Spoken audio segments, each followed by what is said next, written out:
আজ রাতেই নির্ধারিত হবে কে হচ্ছেন ফিফা দ্য বেস্ট। এবছরের ফিফার সেরা খেলোয়াড় কে হচ্ছেন, আজ রাতেই সেই অজানা তথ্যটি জানা যাবে। ফিফা বর্ষসেরার পুরস্কার ফিফা দ্য বেস্ট হওয়ার কথা ছিল আরও পরে, তবে হঠাৎ দিনক্ষণ এগিয়ে এনেছে ফিফা। আজ মঙ্গলবার রাতেই দেয়া হবে বর্ষসেরার পুরস্কার।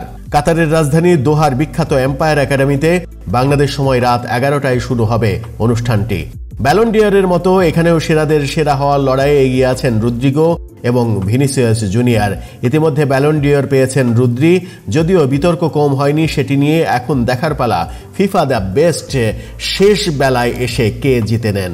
অনুষ্ঠানে বর্ষসেরা ফুটবলারের পাশাপাশি দেয়া হবে বর্ষসেরা নারী ফুটবলারের পুরস্কারও। এছাড়া নির্বাচন করা হবে সেরা পুরুষ কোচ, সেরা নারী কোচ, সেরা পুরুষ গোলরক্ষক, নারী গোলরক্ষক, Puskas award, মার্তা award, fan award, fair play award এবং ফিফা বর্ষসেরা একাদশ নির্বাচন করা হবে এখান থেকে। বর্ষসেরা হওয়ার ক্ষেত্রে 2023 সালের 21 আগস্ট থেকে 2024 সালের 10 আগস্ট সময়ের মধ্যে পারফরমেন্স বিবেচনায় নেওয়া হবে। ফিফা দ্য বেস্টের নবম আসর এটি। অনুষ্ঠানটি সরাসরি লাইভ স্ট্রিমিং করবে ফিফা প্লাস চ্যানেল।